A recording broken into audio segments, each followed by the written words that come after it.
Bismillahirrahmanirrahim.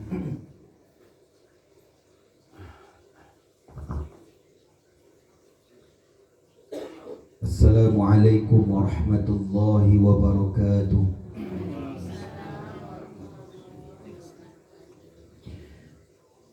Innal hamdalillah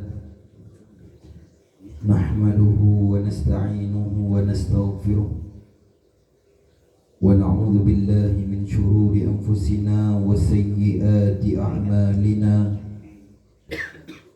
Asyhadu an la ilaha illallah wahdahu la syarika lah wa asyhadu anna nabiyyana Muhammadan 'abduhu wa rasuluh. Allahumma salli wa sallim ala sayyidina Muhammadin tibbil qulubi wa dawaiha. Rabbi shrah li sadri wa yassir li amri wahlul 'uqdatan min lisani yafqahu qawli. Amin Allahumma amin. Bapak dan Ibu jamaah yang dimuliakan oleh Allah Subhanahu wa taala, senantiasa kita memuja dan memuji Allah atas limpahan rahmat dan nikmatnya kepada kita semua, sehingga Allah Subhanahu wa ta'ala masih izinkan kita untuk menghirup udara segar di malam hari yang cerah ini. Kemudian salawat beserta salam sama-sama kita mohonkan kepada Allah agar senantiasa tercurahkan, agar senantiasa terlimpahkan untuk Nabi kita Nabi Muhammad sallallahu alaihi wasallam.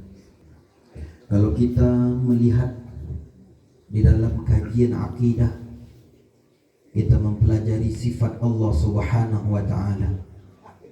Di antara sifat Allah Subhanahu wa taala itu adalah al-ilmu, yaitu berilmu. Alimun, Allah Subhanahu wa taala itu alim, maha mengetahui, yang mana ilmunya Allah Subhanahu wa taala muhitun bi kulli syai', meliputi apapun yang ada, maka itu semuanya diketahui oleh Allah Subhanahu wa taala. Nah, berbeda dengan ilmu manusia, yang mana manusia itu tak bisa mengetahui apapun, tak bisa dia mengetahui semuanya. Pengetahuan manusia itu kalau dalam bahasa kita itu terbatas. Nah, kan tidak ada orang yang kita lihat dia segala tahu, apapun dia tahu, ini dia tahu, itu dia tahu. Tidak ada kita temukan orang demikian. Nah, sebab apa? Sebab ilmu manusia itu terbatas. Berbeda dengan ilmunya Allah Subhanahu wa taala. Kalau ilmu Allah Subhanahu wa taala itu muhitun, mencakup apapun yang ada itu diketahui oleh Allah Subhanahu wa taala. Dan di dunia ini jamaah yang dimuliakan oleh Allah, ada beberapa perkara yang mana perkara itu tidak diketahui, melainkan yang mengetahuinya itu cuma Allah Subhanahu wa ta'ala. Nah, yang 5 perkara itu dijelaskan oleh Allah Subhanahu wa ta'ala di dalam Al-Quran. Nah, tepatnya di dalam surah Luqman ayat yang terakhir, Allah Subhanahu wa ta'ala mengatakan, A'udzu billahi minasyaitonir rajim. Bismillahirrahmanirrahim. Innallaha alimun khabir. Di dalam ayat yang kita bacakan tadi jamaah yang dimuliakan oleh Allah Subhanahu wa taala, di sini Allah Subhanahu wa taala menjelaskan ada 5 perkara, yang mana 5 perkara ini tidak ada yang mengetahuinya melainkan Allah Subhanahu wa taala. Nah, apa itu yang pertama? Kata Allah Subhanahu wa taala, innallaha indahu ilmus sa'ah. Sesungguhnya di sisi Allah lah ilmus sa'ah, pengetahuan kapan terjadinya sa'ah. Apa yang dimaksud dengan sa'ah? Sa'ah itu perlu pula kita ketahui jemaah yang dimuliakan oleh Allah, nama lain dari hari kiamat. Dalam artian apa? tidak ada yang mengetahui kapan terjadinya hari kiamat. Nah, ada orang yang berusaha meramal itu, ada. Nah, ada orang yang berusaha meramal itu. Contohnya dahulu dia mengatakan bahwasannya tanggal 12 bulan 12 tahun 2012 akan terjadi hari kiamat. Kironyo sebelum tanggal yang disebutkan nang kiamat dulu. Nah, yang kiamat dulu, sebab kiamat itu terbagi kepada dua. Ada kiamat kubra, ada kiamat sughra. Ada kiamat yang besar, itu kiamat yang sebenarnya kiamat. Kemudian ada yang kiamat sughra, yaitu kematian. Nah, kedua-duanya ini tidak ada yang mengetahui melainkan Allah Subhanahu wa ta'ala. Kapan kematian, kapan terjadinya hari kiamat itu sengaja Allah Subhanahu wa ta'ala sembunyikan. Supaya apa? Supaya kita senantiasa berada di atas ketaatan kepada Allah Subhanahu wa ta'ala. Nah, kalau dia tahu awak bila akan meninggal dunia, maka tidak akan taat dia awak. Awak akan taat bila ketikalah menjalang daki aja selesai. Nah, apa yang kita persiapkan untuk menghadapi kiamat yang sebenarnya, dan apa yang kita persiapkan untuk menghadapi kiamat yang kecil, yaitu kematian. Nah, jadi itu jamaah yang dimuliakan oleh Allah Subhanahu wa ta'ala. Yang pertama, tidak ada yang mengetahui kapan terjadinya hari kiamat melainkan Allah Subhanahu wa ta'ala. Kemudian yang kedua jamaah yang dimuliakan oleh Allah, wa yunazzilul ghaitha. Dan dialah Allah Subhanahu wa ta'ala yang menurunkan ghaith. Ghaith itu adalah hujan lebat. Bisa awak tahu bila hari kehujan? Tidak tahu kita. Nah, mungkin bisa jadi setelah mendung itu Allah Subhanahu wa ta'ala ukur awan itu ke tempat lain, sehingga di tempat kita tidak jadi terjadi di hujan. Dan itu banyak sekali kita temui jamaah yang dimuliakan oleh Allah. Tak tahu di mana turunnya hujan, di kapan waktu turunnya hujan itu.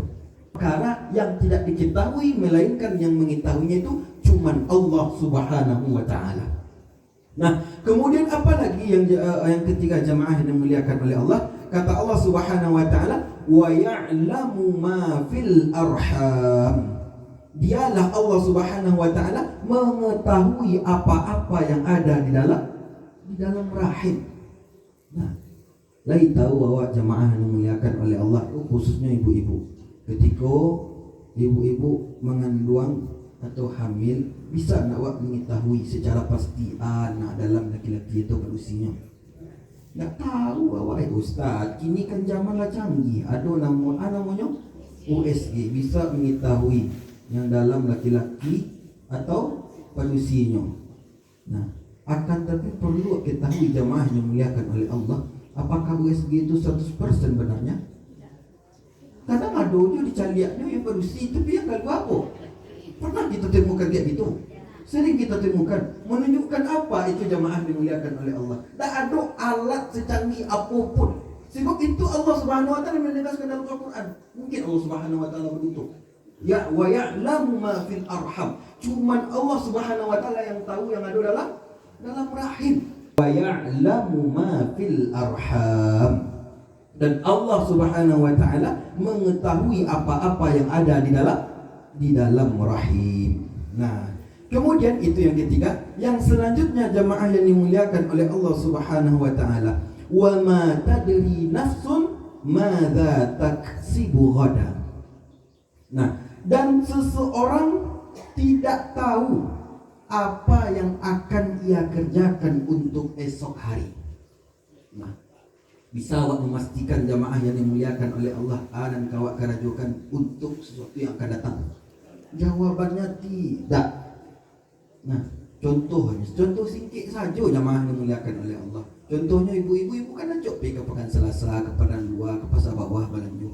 Kadang awak ni opai balik ko, lah tiba di pasar tu yang nak kenian tu mana nak balik untuk esok hari. Kita cuma bisa apa jamaah yang dimuliakan oleh Allah?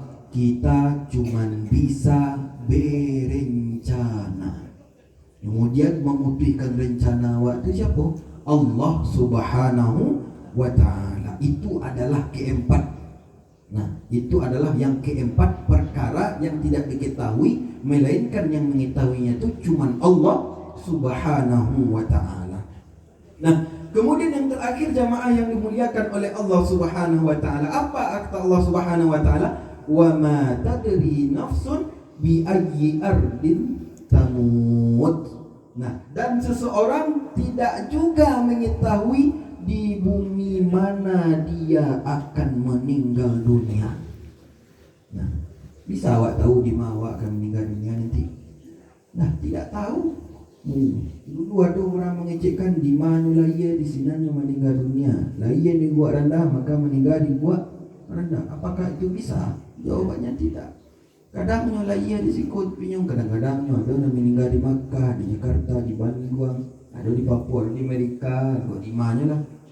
Nah, tak tahu kita di mana kita akan meninggal dunia. Maka untuk menghadapi kematian itu mempersiapkan dengan amal soleh. Sebab apa? Dengan amal soleh itulah nanti yang akan menemani kita di alam kubur kita. Nah, amal kita yang akan menemani kita di alam kubur. Makanya dalam sebuah hadis diriwayatkan oleh Imam Muslim, apa kata Nabi Muhammad SAW? Yatsba'ul mayyitu thalath. Ada 3 perkara yang mengikuti mayit ke padang perkuburan itu. Yang pertama, ahluhu, keluarganya. Kemudian yang kedua kata Nabi Muhammad SAW, maluhu, hartanya. Kemudian yang ketiga, amaluhu, dan amalnya. Kemudian apa kata Nabi Muhammad SAW? Yarji'u ithnan, 2 balik, wa yabqa wahid. Tinggal anan itu amaluhu, amal perbuatannya. Itulah yang akan mengawani awak di alam kubur awak. Dan amal itu terbagi pula kepada 2. Ada amal soleh, ada amal ghair soleh. Ada perbuatan yang baik, ada perbuatan yang tidak baik. Nah, 2 itulah yang akan menemani kita di dalam kubur kita, jemaah yang dimuliakan oleh Allah Subhanahu wa ta'ala. Makanya ada pula di riwayat itu mengatakan bahwasanya nanti di alam kubur itu ada seorang, dia itu didatangi oleh sosok makhluk yang bentuknya itu enak dipandang mata. Sanang saya tiap macam lihatnya. Nanti itu akan tertemui di alam kubur itu. Kemudian orang dalam kubur tadi bertanya, "Man anta? Siapa engkau?" Kemudian dijawablah oleh sosok tadi itu, "Aku adalah amal soleh, kebaikan-kebaikan yang pernah engkau lakukan selama hidup di permukaan bumi ini." Nah, dengan itulah kita berteman di alam kubur. Kemudian keadaan yang kedua, jamaah yang dimuliakan oleh Allah, ada nanti sosok itu sangat menakutkan. Ndak sanang sen, ndak lama sen dipandang mata sosok itu. Kemudian kita bertanya, "Man anta? Siapa engkau?" Nah, kemudian dijawablah oleh sosok makhluk itu, "Aku adalah amal keburukan, dosa-dosa yang pernah engkau lakukan selama engkau hidup di atas permukaan bumi ini." Nah, jadi itu jemaah yang dimuliakan oleh Allah Subhanahu wa ta'ala, mesti kita perbanyak amal soleh kita. Dengan cara banyak-banyak kita melakukan ibadah kepada Allah Subhanahu wa ta'ala, bersedekah, melaksanakan sholat sunnah, puasa sunnah, membantu orang dan lain segala macamnya.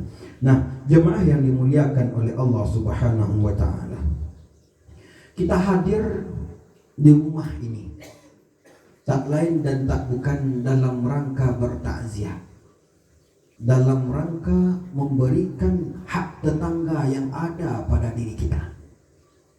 Sebab bertakziah itu jamaah yang dimuliakan oleh Allah Subhanahu wa ta'ala bukti bahwasannya kita ini adalah tetangga yang baik. Sebab kenapa? Sebab di zaman dahulu itu ada salah seorang sahabat Nabi Muhammad SAW itu bertanya kepada Rasulullah.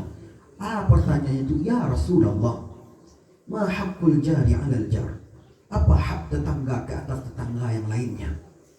Kemudian dijawablah oleh Nabi Muhammad SAW dengan 4 jawaban.